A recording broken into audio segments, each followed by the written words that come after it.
மராட்டிய மாநிலத்தில் கொட்டும் கனமழையால் திரும்பும் திசையெங்கும் வெள்ளக்காடாகவே காட்சியளிக்கின்றன. முக்கிய சாலைகள், சுரங்கப்பாதைகளை வெள்ளம் மூழ்கடித்ததால் போக்குவரத்து முடங்கியுள்ளது.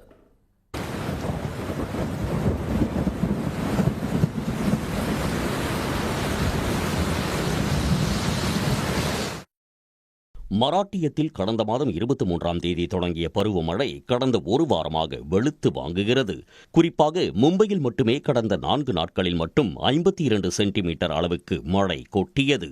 இதனால் திரும்பும் திசையெங்கும் வெள்ளக்காடாகவே காட்சியளிக்கிறது.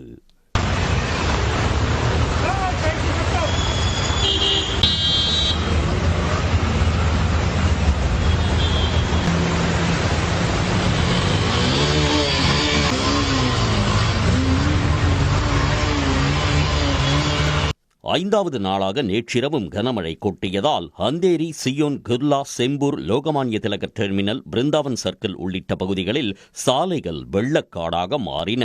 நவி மும்பையில் பழமையான கட்டடம் ஒன்றின் பால்கனி இடிந்து விழுந்தது.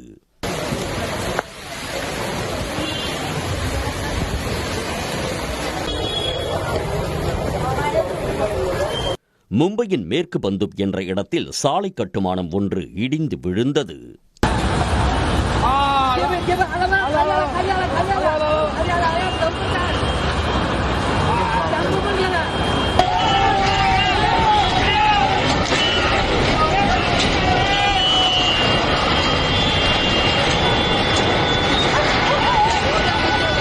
மும்பையின் குர்லா நேரு நகர், தானேவின் மும்ரா நகர் பகுதிகள் வெள்ளத்தில் மிதக்கின்றன. நவி மும்பையில் உள்ள தானே பெலாப்பூர் சாலையில் வெள்ளம் தேங்கி உள்ளது. அந்தேரியில் உள்ள சுரங்கப்பாதையில் மழை வெள்ளம் நிரம்பியது.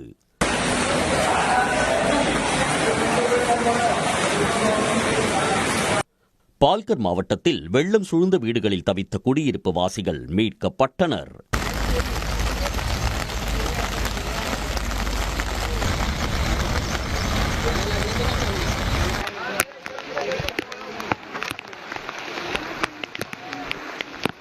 கட்கோபர் சர்க்கிள் அருகே தீயணைப்பு நிலையத்தின் வாசலில் இருந்த ராட்சத மரம் சாய்ந்து விழுந்ததில் 5 கார்கள் சேதமடைந்தன.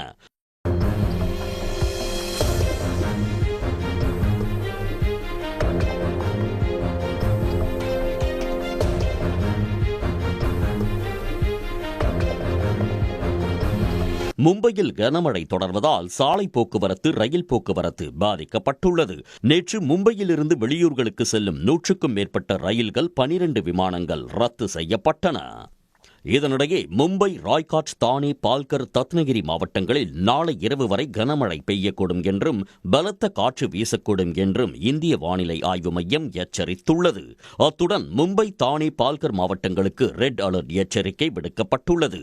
சில பகுதிகளில் அடுத்த 2 முதல் 3 நாட்களில் 40 சென்டிமீட்டர் முதல் 50 சென்டிமீட்டர் வரை மிக அதிக கனமழை பதிவாகலாம் என்று தனியார் வானிலை ஆர்வலர் பிரதீப் ஜான் எச்சரித்துள்ளார்.